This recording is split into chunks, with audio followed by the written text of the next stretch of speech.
And if this is your first time giving your mind a little love, I have a few goodies for you. First, don't forget to subscribe so you never miss an episode. And second, sign up for the Morning Mind Love. Think of it like a weekday oracle from your highest self to help you start each day with a positive focus. Plus, you'll get 2 gifts absolutely free: a 30-minute binaural meditation and 30 days of journaling prompts to help you remember who you truly are. So join over 9,000 people and go to mindlove.com to sign up. Welcome to Mind Love, episode 248. Today's episode is all about how chronic indecision is linked to anticipatory anxiety. You basically cannot solve the problem of too much thinking with more thinking. And most of that is because of where you're located in time. Most of your thinking is in the future, in your imagination, what could happen, what might happen, what I could do, what I should do. Whereas if you shift out of thinking into a sensory experience, what is happening right now? What can I smell? What can I hear? Where am I? What's going on right in this very moment? That's sensory input. That's the present moment. And there's no emergency going on then. And you shift away from what if, to what is. Turn up your frequency with Mind Love. Bite-sized brain hacks for seekers, dreamers, and doers. It's time to give your mind a little love with your host, Melissa Monti.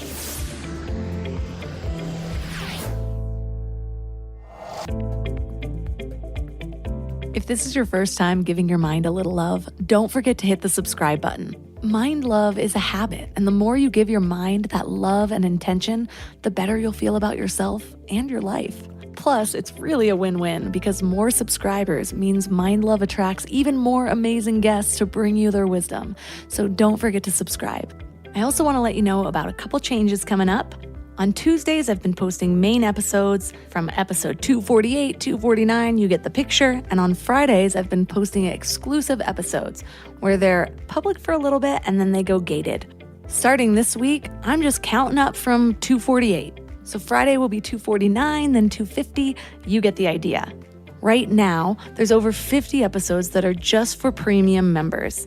Soon, there's going to be 100 episodes just for premium members. So if you're not a premium member, go binge some of those exclusive episodes that are only going to be public for a little while. Otherwise, you can join premium at mindlove.com/premium and get access to all of it. mindlove.com/premium. Do you have a hard time making up your mind? Do you ever wonder why some people just choose and you can't? Maybe your indecision pops up when ordering at restaurants or deciding your next action, which might actually lead to doing nothing at all. Maybe you couldn't decide what you wanted to be, so you ended up in whatever career you landed in. Maybe you get stuck on Amazon for hours just deciding between 1,000 versions of the same product. Maybe you get so caught up in how you're going to do something that you never end up doing it. So you distract yourself by ordering food from Uber Eats, but can't decide what to get. I used to be really indecisive, and I still can be, but I've definitely made major improvements. The weird thing is I used to wear it kind of like a badge of honor, which is actually really common and strange if you think about it. I feel like I hear someone proclaim this almost every time I'm in a coffee shop. Usually with women, unfortunately, saying, "Sorry, I'm just so indecisive." I used to wonder why some people just choose, and I couldn't. We all do it sometimes. Avoiding decisions is a very common thing if you haven't noticed. But most people tend to get on with their lives, while others let it stop them from living, or at least living well. If you look up why people are indecisive, you'll get a number of answers like people-pleasing or perfectionism or fear of taking responsibility. But all of these things come back to one thing: anticipatory anxiety, which is basically getting anxious about the possibility of being anxious. And we'll get much deeper into this in the episode, but what you need to know now is that it's a form of anxiety. And it's basically when you get hijacked by your own imagination. And I think that some people underestimate the negative effects that this can really have on their lives. It's a whole spectrum that can range from just getting in your own way or never following your dreams to never leaving your house or never dating again because the last time something unexpected happened that freaked you out and you just can't risk it again. And because of the processes happening inside your brain, willpower not only doesn't work, it actually makes it worse. So it's nearly impossible to tell yourself, I just won't get anxious this time. But the thing is, indecision is not a personality trait. It's a behavioral problem. And yeah, I know that makes your coffee shop order a little less cute. I will disclose that no one around you thinks it's cute anyways, so I don't know where that came from. But the good news is, that means it can be changed. But in order to change it, it's helpful to, or maybe even necessary, to understand a few things, like our personal areas of sensitivity, like when indecision comes up, the patterns that we create when we avoid decisions, and the underlying issues that can cause it. So that's what we're talking about today.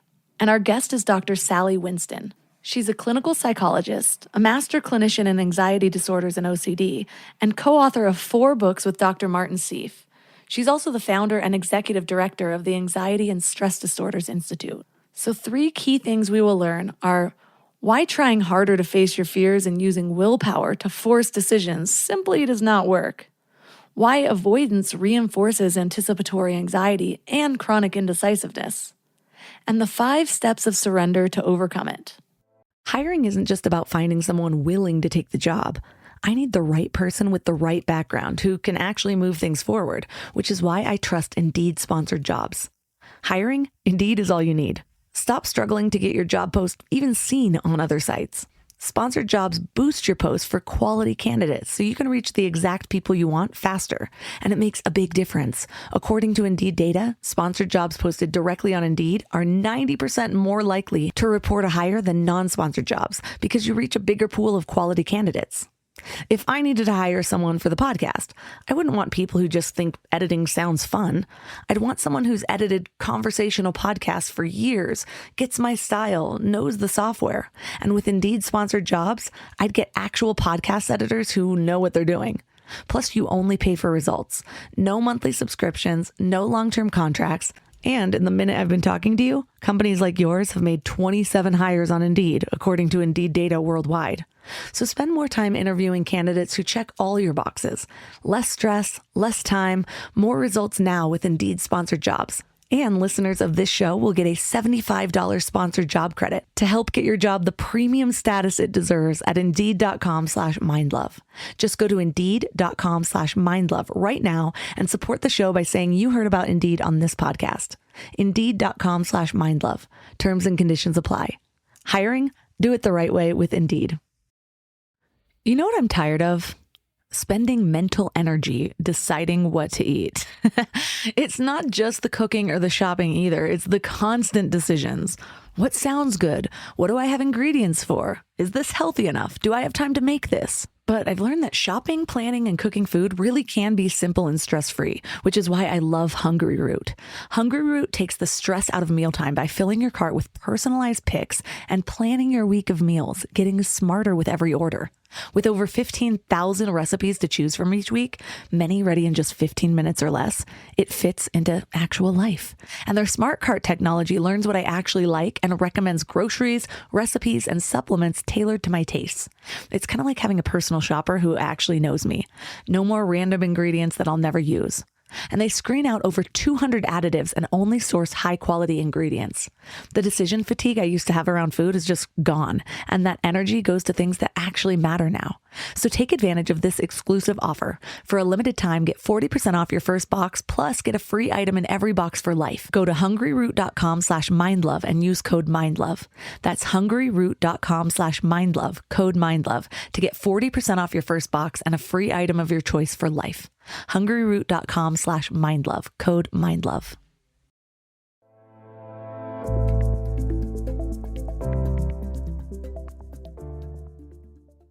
And now let's welcome Sally Winston to the show. I'm glad to be here. Thank you for having me. So what intrigued you to focus your latest work on anticipatory anxiety specifically? Well, Dr. Seif and I wrote two earlier books, one on intrusive thoughts, which is basically obsession, and one on reassurance seeking and checking, which is basically compulsion. And then what we realized that there's actually a third component to a lot of anxiety. There's the what if part, and there's the attempt to make yourself feel better part. But there's also this other phenomenon that happens in all kinds of anxiety that comes in OCD and phobia and depression and all kinds of situations, which is the anxiety that comes when you're anticipating or expecting or waiting for something that you expect you're going to have trouble with, is going to make you anxious, you might not be able to handle, you don't know how it's going to turn out. And it's in anticipation of that, the worry about something that's coming up in the future, or that you even just imagine might be coming up in the future. And so there hasn't been a lot of work written about anticipatory anxiety, but it's actually what we call a transdiagnostic phenomenon. It happens in all different kinds of situations and different kinds of anxiety. So we thought we'd write a book about that. So anticipatory anxiety is almost being afraid of your anxiety or being anxious that you might have anxiety coming up. Is that what I'm hearing? Exactly. Yeah. Well, we talk about it as being actually the third level of fear, because there's fear, and then there's fear of the fear, and then there's fear of the fear of the fear. And that's anticipatory anxiety. It sounds weird, but let me give you an example and it'll make sense. So let's say I'm scared of a bee.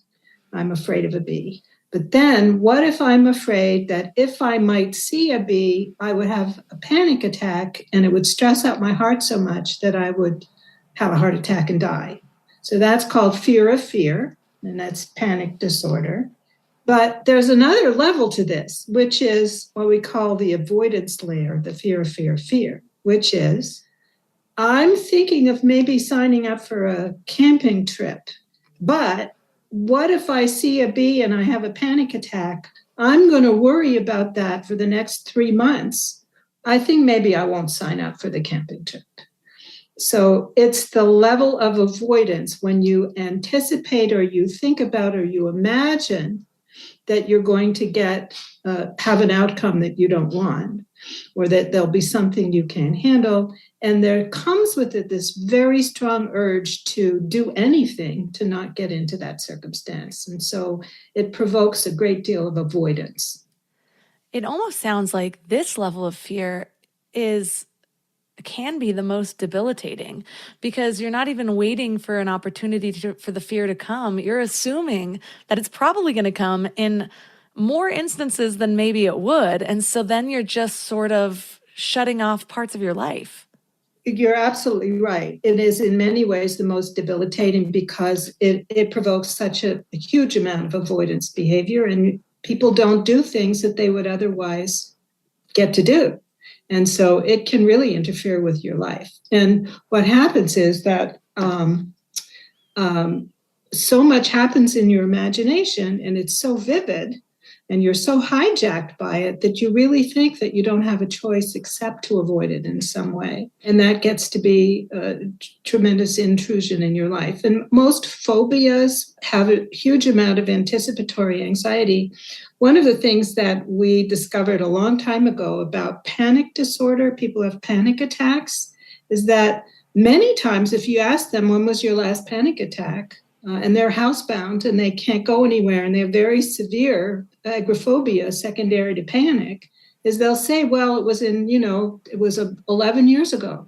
And they'll say, well, what's going on? And it's anticipatory anxiety that's keeping them in the house, because they're afraid that if they go out and they get anxious that they'll have a panic attack, they won't be able to stand it, so they have to stay home. That's where the debilitating effect comes from. And it's very demoralizing. And the thing that's so interesting about this is that anticipatory anxiety is pretty much a liar. It seems to be telling you or predicting or warning, or it seems like a red flag. If I have this much anxiety now, I'll never be able to handle it next week, right? So it seems like it's warning you. And in fact, it has absolutely no predictive capacity whatsoever. It doesn't tell you if it's going to go well, if it doesn't tell you if it's going to go badly. It does a lot of lying. And very, very often, if you push through the anticipatory anxiety, you actually do the thing. It's like, well, that wasn't so bad. And then you're mad at yourself for all the bleeding that you did before you ever got caught. And then you never did get caught. If you think about kids who are like screaming, they don't want to get an injection, and it goes for hours and hours of screaming and tantrums and misery. And, they don't want the needle. I hate needles. I'm scared of needles.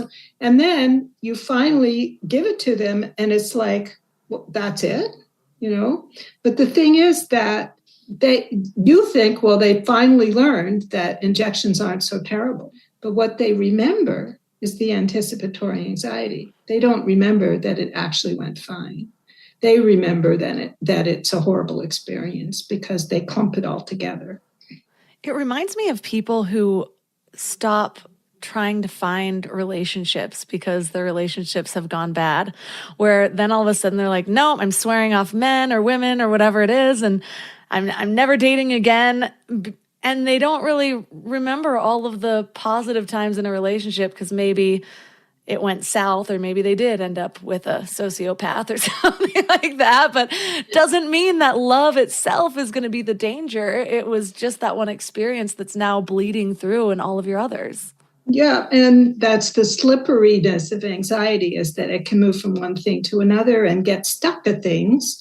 And then we call it being hijacked by your imagination. That you can have a very, very vivid experience, either something that really did happen and it's a memory, or a vivid experience of something you've imagined could happen.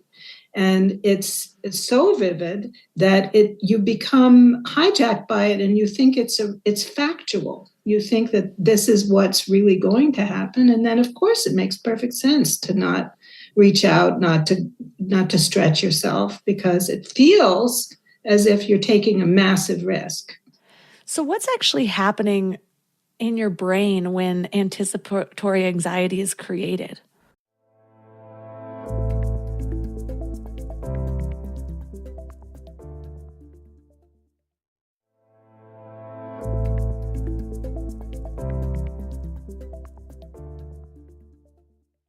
So what's actually happening in your brain when anticipatory anxiety is created? Oh, that's a great question. It's a little bit complicated because fear circuitry in the brain is pretty complicated. When we see something that's a trigger of some kind, either it can be internal or external, like you see something that scares you, your brain takes in that trigger, and it has an immediate path straight to the limbic system. And the central part of the limbic system is called the amygdala. And you have all heard of the fight and flight and freeze response. You get a huge thing, which we call a whoosh, which gives you the experience of rapid onset of anxiety. And that is what happens when you see something scary. But there's an interesting phenomenon in the brain in that there's actually a way station in the brain called the thalamus. And the thalamus is where you process the information that comes in through your senses about what's going on in the world. And then the thalamus is the thing that sends the signal to your amygdala. But it also has another pathway where it sends a signal, and that's sends a signal at the same time to the cortex, which is where we do our thinking and analyzing and judging. The amygdala is stupid. It just is on or off. It's like either you turn the alarm on or you don't. The interesting thing is that the amygdala path is very, very fast. And the cortical or thinking path is just a little bit slower. So you actually feel the fear, the big whoosh, before you get a chance to think about it. Right? So the typical example we give is you're walking along a path in the forest and you see something that's long and thin across the pathway, and you jump backwards and you get a huge jolt And then you go, oh, it's not a snake, it's a stick. But you get your whoosh first, right? And then you get your analysis of what's actually there. But what happens with anticipatory anxiety is you get your whoosh, and then you get the secondary part that comes in, the thinking, which is, okay, so maybe I jumped back because a car was coming at me and it didn't hit me. But then a thought comes up, well, what if I hadn't jumped back fast enough? Or what if there's another car coming? Or what if I wasn't paying attention and I'm a really bad person to be walking around by myself? I should have someone with me. Or what if, and they start a whole cascade of what ifs and worries about something that didn't actually happen. It just could have happened. And you're busy building basically a bunch of movies, very dramatic movies in your head, all based on this signal that came from your thalamus through to your cortex, but it's doing a what if. Then what happens is eventually your brain is able to go straight from a what if to the amygdala with passing immediately. So there's not even any outside thing. You might be just thinking, gee, I'd like to go for a walk. Whoosh. Because what's happened is your what ifs have just jumped in the middle when there's actually nothing going on. It's just your imagination. Does that make sense, what I just said? It does. And so, what differentiates anxiety from just fear? Well, that's a question that everybody answers differently. Some people say that fear is rational, so that, if you have a saber-toothed tiger running after you, you have reason to be afraid. And then they say that anxiety is a response to your own thinking. I don't think there's that much of a clear distinction between the two. So I think most people feel like anxiety is something that they create and that stays with them and that doesn't go away with reassurance. Whereas fear is something where if you're uncertain about something and you get a fact, and the fact will quell the fear and then it's over. Whereas with anxiety, if you've got an imagination and you're having obsessional doubts about something, there's no facts that can settle it because it's in your imagination. It's not something that came from the outside. So, what role does indecision play in this whole idea of anticipatory anxiety? That's an interesting question. The thing that works the fastest to make anticipatory anxiety go away is the decision to avoid it, right? It works faster than Xanax. Xanax takes a few minutes. It works faster than someone reassuring you that everything is going to be okay, what we call empty reassurance. But if you decide you're not going, whoa, you just feel better instantly. So the decision to avoid works great. But the decision to commit to something also helps reduce anticipatory anxiety. Because if you don't commit to doing something, then you get in this state, which is maybe I'll go, maybe I won't go. What will people think of me if I do go? I have to go, but maybe I can get out of it, but maybe I can delay it, but I don't know. But you go through this rumination and worry process that goes around and round and round, and you keep changing your mind. Well, I'm gonna, no, I'll return it. I'm not going to keep it. No, maybe I will keep it. And that whole process of back and forth, worrying and then trying to tell yourself it's okay, that all is what fuels anticipatory anxiety. That keeps it going. But if you decide, I'm doing it, no matter what, even if I feel lousy, I'm willing to feel lousy. I'm just going to do it. I'm committing to it. You eliminate all that back and forth oscillation. And it doesn't make the anxiety completely go away, but it does reduce it. So decision to avoid makes it go away. Decision to commit reduces it. And indecision is the thing that keeps it going. What I find so fascinating about this topic is If I wasn't so self-aware, I wouldn't realize that a lot of this is even happening in my mind. Like if you would have told me this 10 years ago, like, do you get anticipatory anxiety? I'd be like, no, that sounds crazy. Like that's a whole lot of internal talking. But now sometimes I'll kind of snap out of my mind where I'm like becoming the observer of my own thoughts. And I'm like, oh my God, didn't even realize that you guys in there, my brain voices are weighing the pros and cons of things, or like I'll kind of touch on like, oh, maybe I'll go, nah, I don't know. And like, I'll just be doing something else, or I'll just think about something else to distract myself. And because I start doing something else, I don't realize that's the whole process of the indecision, because I'm avoiding thinking about it because it's creating a little bit of stress or a little bit of anxiety. So I do something else, and then maybe I'll think about it later, and maybe it was a goal. And then all of a sudden I'm beating myself up because I keep ignoring that goal. And I'm like, maybe I'll do this. And then I think about doing it, and then I think about failure, and then I do something else instead. And it's this whole cycle that really does, I think, take a level of self-awareness to realize that it's happening, especially because for me, I don't have like a debilitating phobia that keeps me inside. It's hitting me in all these more subtle ways. And I think sometimes the subtle ways are a little bit harder to spot, but they're a lot more common. Well, I think you're absolutely right. And that is why we did the books with what we call our three voices of the mind, because I think everybody has those voices, just the ones you were describing. And the three characters talk to each other inside your head. And two of the characters keep anxiety going by their own interaction. There's worried mind, which is the what if, imagination. Worried mind confuses possibility for probability. They think that if something is possible, it's likely. And that's the what if, worrier, imagination, suppose, future oriented, worrying part of the mind.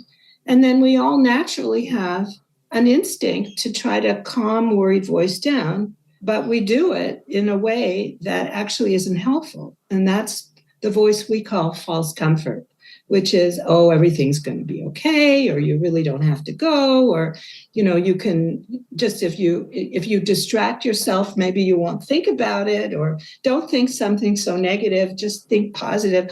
All those kinds of ways people try to respond to their worries that actually don't work at all.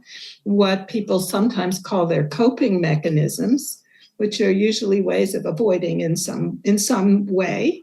And so they offer something like that to themselves, to their what if part, and that just stimulates more what ifing. It doesn't actually make the anxiety go away. And so you have this back and forth between your worried voice and your false comfort, and they go round and round and round, they escalate. But we also have another part of us, which we call wise mind, that actually knows that those guys aren't helping, and that really knows an awful lot more than you acknowledge, which is that you can handle things, that these are worries, they're in your imagination, they're not happening, and has a very, what's called a metacognitive, or ability to look at what's going on. The wise mind that we all have, we can contact, and we can ask our own wise mind, what's really likely here, not what could possibly happen, but what's actually really likely, and can encourage us to do things that are important to us if we're willing to just be uncomfortable, usually either beforehand or at the beginning, and get through. So those three voices are talking to each other all the time internally. And when you read the books, you start to be able to do what you said, step back and observe not so much the content, but the process that's going on. And when you notice the process, you're able to say, wait a minute, I'm in absurd land here. And I think I choose not to be there. One of the things that I learned in my 20s that is something that I still is just one of the biggest learnings of my life, is that I usually cannot think my way out of problems. And it's the way I tried to do it forever before that, where it's like, well, if I just sit here and think about it enough, or I'll walk myself through it or whatever. And yes, there's a time and a place for thinking about things, but I've found that when I'm actually feeling an emotion about it, the only way to move through it is through taking action. Like I have to show myself that the outcome can be different. I can't really talk myself into it because I can say all the things that you're saying that second voice says, but like you said, it doesn't actually Doesn't help. Yeah. Well, one of my favorite phrases is for this kind of process, which is the what you're calling thinking, trying to think your way out of something, which is the analyzing compulsion or ruminating. And you basically cannot solve the problem of too much thinking with more thinking. And most of that is because of where you're located in time. Most of your thinking is in the future, in your imagination, what could happen, what might happen, what I could do, what I should do, all of this stuff. Whereas if you shift out of thinking into a sensory experience, what is happening right now? What can I smell? What can I hear? Where am I? What's going on right in this very moment? That's sensory input. That's the present moment. And there's no emergency going on then. And you shift away from what if to what is by shifting out of cognition into your senses. That's one way of dealing with anticipatory anxiety, when you notice that you're doing it and then you step back and you say, well, I think I'll just stay right here. And that's not something you do once, you do it over and over. One phrase I really like is John Kabat-Zinn's phrase, which is, when you notice that you're out in the future in what if land, those are my words, and he says, gently and non-judgmentally escort your mind back to the present. And you can best do that not with thinking, but with your senses, or with, as you said, with action, with motion, not with action or motion to make your anxiety go away, not with the intention of getting rid of your anxiety, but by bringing into your awareness what's actually going on right now in your present moment, not with an effort to struggle against or get rid of or banish your anxiety, which just gets you all caught up with it, but more you allow it to be there, you give it a nod, and then you come back to where you are right now, where nothing bad is happening. Which is why willpower doesn't work, because that's basically you getting all of your brain energy to try to talk yourself out of this anxiety. And the only thing that's actually going to do that is by being more in your body or being in the present or taking action, which are all ways to kind of connect to that present moment. But it also needs to be, the attitude needs to be a willingness or a passivity. It's not in order to get rid of the anxiety.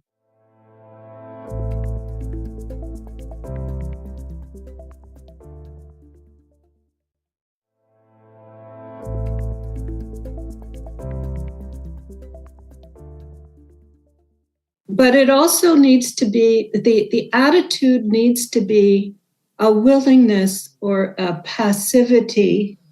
It's not in order to get rid of the anxiety. It's while you're anxious.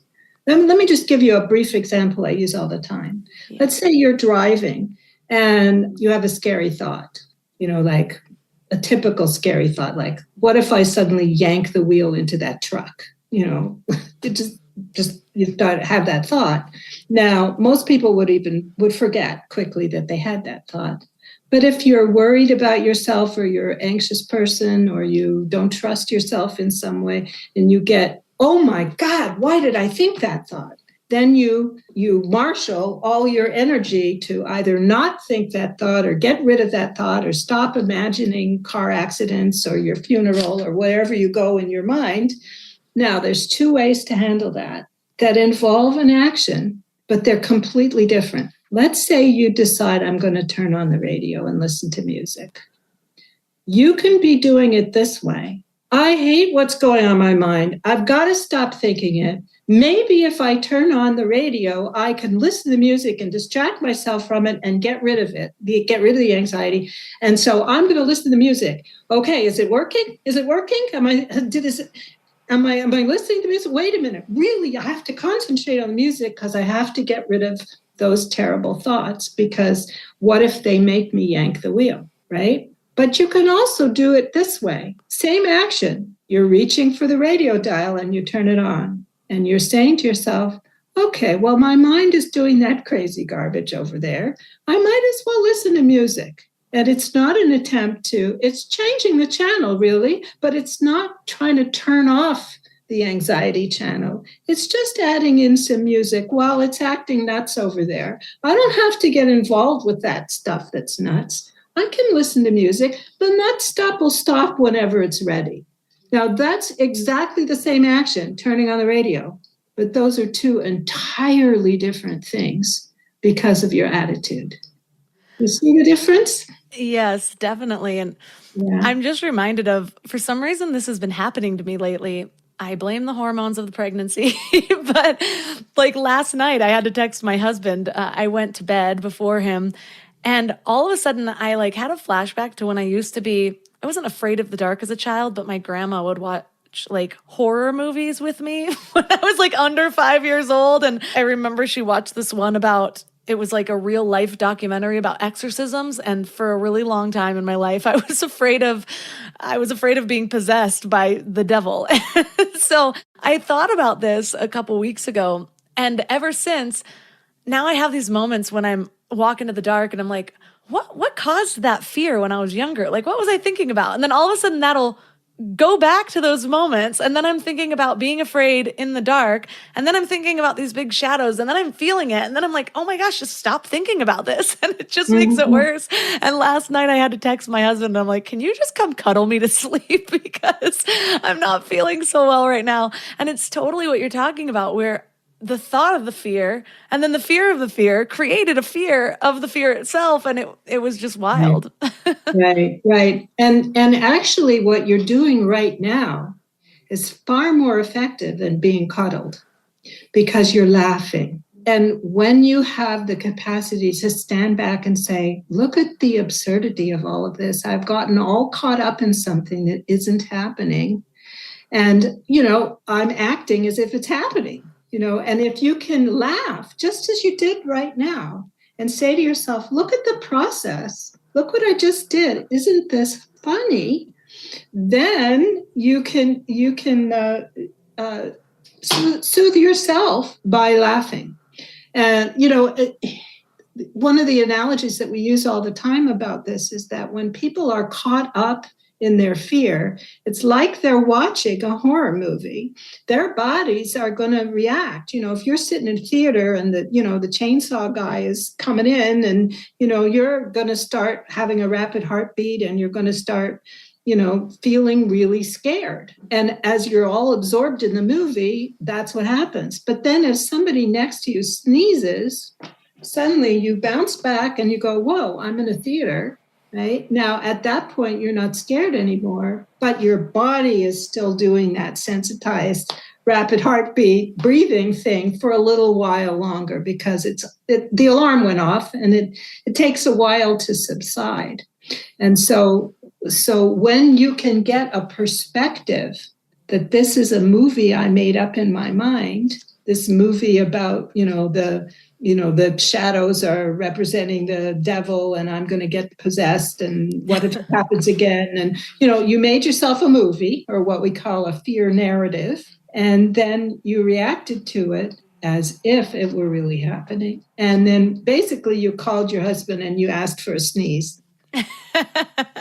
Well, it sounds so silly when you put it that way. Yeah. When you're talking about how the difference between kind of willing yourself out of your anxiety and saying like, I can't think about this, like the mistake I made last night, versus these tools that you're bringing us, what it sounds like to me is that it's shifting the focus from I am trying not to feel this anxiety to I'm trying to prove to myself that I can handle these feelings right now. And no, there's no proving going on. It's really a surrender. It's more like it's a shift in your perspective. So you can see that you got into some weird bubble and you can see that it's a bubble. And it's a shift in your attitude.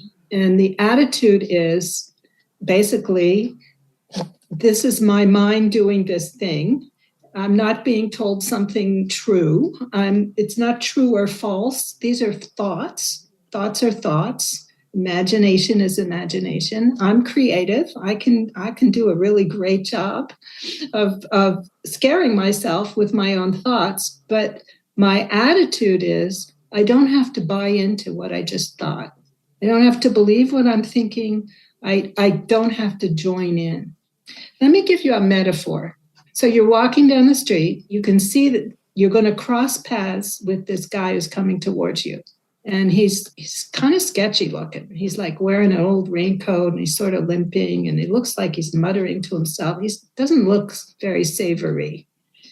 And you can feel it, you're getting anxious, but you're really just going to cross paths with him. And right while he crosses paths with you, he turns to you and he says something horrible. Either it's disgusting or it's terrifying. So what should you do? Say something just as disgusting back. That's getting involved. Okay. Right? That's what we call entanglement. What most people come up with when they think about it a little bit is just keep walking, right? So you feel slimed, or you feel ick, or you might even feel scared, but you just keep walking. What happens if your mind feeds you something scary and you just decide to keep walking? Don't get involved, because if you get involved, what's going to happen? You're going to have a big fight, right? He's going to say something back, and then you're going to say something back. And then maybe somebody's going to get slapped or who knows what. Somebody's going to end up, in the slammer. So just keep walking doesn't mean pretend that he didn't say that. It doesn't mean, oh my God, what am I going to do about this? It's just keep walking. And this is what we call the attitude of disentangling yourself from the what ifs. You just take a look. Yep, that happened. And then you keep going. And you do whatever's next. If you were on your way to go make a sandwich, go make a sandwich. But you don't have to suddenly do something about it. And that's the mistake everybody makes, is they feel like they have to do something about it because it feels urgent. Like, you get reactions in your body, or you just get scared in your mind. And it feels like you're supposed to do something about it. But actually, if you don't do anything about it and you don't get involved, you don't get entangled, then there's no struggle. Mm. And then it takes a little while, then it calms down on its own. What I love about that metaphor is it's so easy to convince yourself that, why am I going to let this random stranger on the street affect my whole day? So of course I'm going to keep walking. That's his poison. I'm not going to take it. Exactly. But it's harder to ignore when it's coming from our own minds. And so when we can have a metaphor like that, because we're like, well, if I'm thinking this, it must be important. It must be coming from me. Maybe this is warning me of something really big. And so all of a sudden, even just those thoughts, we're becoming entangled with the fear. Right. And one of the things is if you have thoughts that repeat and they intrude and they're stuck, then you start thinking, what does this mean about me? Is this a warning? Why am I stuck on this? What's wrong with me? And you add all this level of reaction to it when it didn't deserve that. I mean, it's not random what gets stuck. We don't have obsessions about, dining room chairs. We have obsessions about, perversion and violence and blasphemy and, murder and, bad stuff. Disgusting stuff. We have obsessions about, sexual things that are nothing like what you would want, right? But things get stuck. They're not important, but they're not random. What gets stuck is the thing that you start fighting with, because the fuel that makes it stickier and stickier and stickier is your struggle against it. The thing that makes it get stuck is your own unwillingness to have it there. Right? So it's not random. It's people who get stuck on violent thoughts. They are people for whom violent thoughts are the worst possible thing you could think. They're gentle people. And they go, oh, what is that thought? That's a horrible thought. I can't stand that thought. I'm a gentle person. I can't do that. It's the opposite of a wish. Right? But there's some people who have violent thoughts. They don't get stuck on the thoughts. Either that is because they enjoy those thoughts, because they're not gentle people, or it goes by in a flash and they couldn't care less about it because just some stupid stuff that popped up, and it's the way that you interact with that thought that either makes it stick or not. And why you would interact with it is that you're deeply and profoundly upset by it, right? It's the opposite of you. It's not a wish. It's not an impulse. It's not an urge. It's the opposite of you. And that's why you get so upset about it. So the people who are stuck with, what if I jump off a balcony, are people who want to live. They're not suicidal. They're like, that's the worst thing. What is that thought doing in my head? I love life. Why would I think such a thing? Oh, no. Am I unconsciously suicidal? No. That's just a thought that's so offensive to you. There isn't anybody who doesn't stand on a balcony and have that thought. But it got stuck for you because you were so frightened of it. That makes a lot of sense. And earlier when we talked about how the amygdala works, basically it's just fired off before we can even think about it. Exactly. I know you said that we're not proving anything to ourselves, but it seems like unconsciously or subconsciously, we're kind of, by doing this process over and over again, we are in a way proving to ourselves like, okay, you got through that in a different way. You got through that in a different way. And then eventually, hopefully our amygdala would stop firing in the same way for that same trigger. Is that right?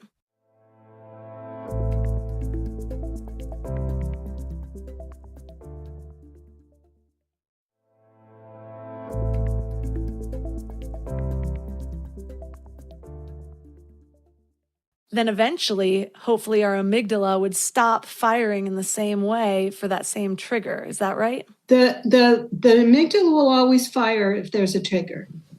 But what keeps it going is that fear of the reaction. So if there's a trigger, you will get what we call a whoosh. But the whoosh can be a moment, right? But if you go, oh no, what is it? And then you react to it, that's the second fear, and that's what gets you engaged with it. So that's a really good distinction to make, because I think some people are hoping to get to this point where, they just walk right in front of their fear of spiders and they feel absolutely nothing. Maybe they want to pick them up and pet them a little bit, but that can be. But if a spider surprises you, even though you're very good at picking up spiders now, but if you suddenly turn around and there's a spider there, because you're surprised, right? You're going to get a little whoosh because you're surprised. That's what adrenaline is for. And so and that's not a setback. That's just what happens. But if you then start to worry about it again, then you're off and running. So you talked about how we're really surrendering to some of these feelings so that they don't become more tumultuous or kind of expand upon themselves. And in your book, you talk about different steps for a therapeutic surrender. What are those ways that we can basically do this more gracefully? We use the acronym DANCE. The D is discern or distinguish what's going on. In other words, notice what's happening and notice the process. You can notice this is in my imagination, or I'm in a bubble, or this is a memory, or some way where you get it labeled so that you can see what's going on. The A for dance is accept, which means don't struggle with it. It means allow whatever is in there to be in there. Whatever's in your mind, whatever's in your body, don't struggle with it. Just don't actively allow it to be there. These are thoughts and feelings and sensations. They're not dangers, they're experiences. Then the N is for no struggling, no avoiding, no getting involved, no reassuring, no overthinking, no analyzing, no working on, don't talk to the guy. And then the commit to proceed is the C, DANC, commit means go ahead. You don't have to now change your plans. You don't have to definitely do it now, and you don't have to change anything about as I said, if you were on your way to make lunch, make lunch. If you were on your way to getting on the bus, get on the bus. And the E is embrace. Embrace the present moment as it is. So again, these are not tools. They are ways to remember that shift in attitude and perspective. It's not like a technique. It's a shift in attitude. And that's the difference, because a technique looks like I'm going to do this thing and I'm going to make it go away. And that's not what this is. This is a shift in your relationship with your anxiety. So anxiety can be your bully and make you miserable, or it can just be there. Now, if you don't give it any attention and you don't avoid things and you don't worry about it and you don't make what I call a big Megillah out of a little thing, what eventually happens is your level of general sensitization goes down, and your mind hands you a lot less to be anxious about. There are fewer triggers, there are fewer thoughts, there are fewer sensations. The whole thing settles down, and you're not handed a lot to deal with because your sensitization is going down. But if you engage and you struggle and you fight, that keeps your sensitization up, and it keeps you getting more triggers. So when you said, I'm attributing this to my hormones, you're right. The hormones increased your sensitization. That made it more likely for symptoms to come, thoughts, sensations, feelings of anxiety to come. Your job is to not make too much out of it. And then it's not that will never go away. It will. When your sensitization goes down, it tends to kind of back up, but it's a passive way of having the symptoms subside on their own. They don't subside because you fight them. They subside because they're not mattering. And recovery is really when your worries just don't matter. They come, they go, they happen, but they're not mattering in your life. And they're not making you feel bad about yourself, and they're not making you do anything or think anything or perform anything or find your technique, or now I have to go drink tea. There's none of that. It just doesn't matter. Well, I love how actionable this episode is. I feel like it just lays out really exactly, maybe not exactly what to do, but exactly how to shift in order to alleviate some of these things that, like we said, can be really debilitating or life-affecting. So for listeners that are interested in learning more about you and about this specific information in your book, where's the best place for them to connect? Well, if they're readers, they can go to Amazon and put in my name, and the books will all come up.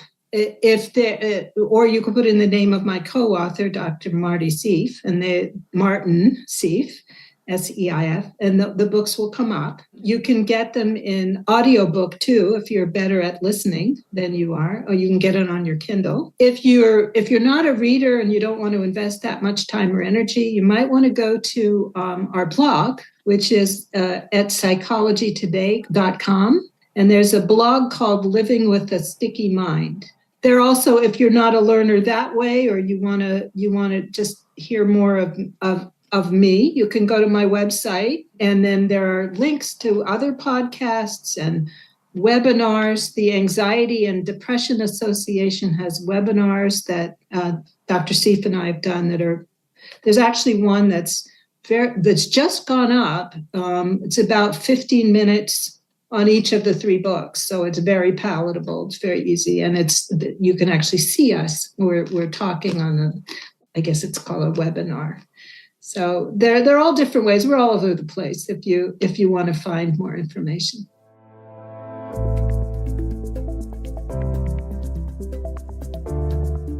All of the links for this episode will be at mindlove.com/248. Your challenge for this week is to bring some awareness around your indecision. Maybe it's around a goal that you've had for a while, your next step in a goal that you've been working on, or maybe it's just your Starbucks order. But ask yourself deeper questions about it, rather than just saying, oh, I'm just indecisive, that's who I am, or I'll never be successful, I can never finish this goal. Whatever's coming up for you, ask more questions. If you're in a line at Starbucks, maybe do it after you order, or maybe sit down and do some self-reflecting and then get back up and go in line. But the only way to really disrupt a pattern is to get curious about it. And it's so true. We let things hold ourselves back and we think that there's a really good reason for it, when a lot of times it's an irrational fear that doesn't even make sense when we say it out loud. My husband and I have been working through our own fears by just talking out loud to each other, and it is so helpful because we know each other really, really well. And I might be like, well, I'm just afraid to do this because what if this happens? And he's able to just bring up a past experience and be like, has that ever happened before? What about when this happened? Why are you only going back to your failures rather than your successes? Whatever it is, it's going to be specific to you, and you don't even need a partner to do it. Usually, you have all the answers you need inside of you. You're just not allowing yourself to see them beyond your fears. So get curious. Maybe this looks like a meditation session. Maybe it looks like journaling things out so you slow down a little bit. Maybe you talk out loud to yourself. There's a lot of ways to do this. So let me know how it goes. And if you need assistance, I'm always there on Instagram at MindLoveMelissa. If you love this episode, please consider leaving a review on Apple Podcasts or Spotify. Those 5-star reviews are so much better than even a pumpkin spice latte, and you know that's saying something. I know you do. It can be short and sweet, it can be long and detailed. I honestly love them all equally.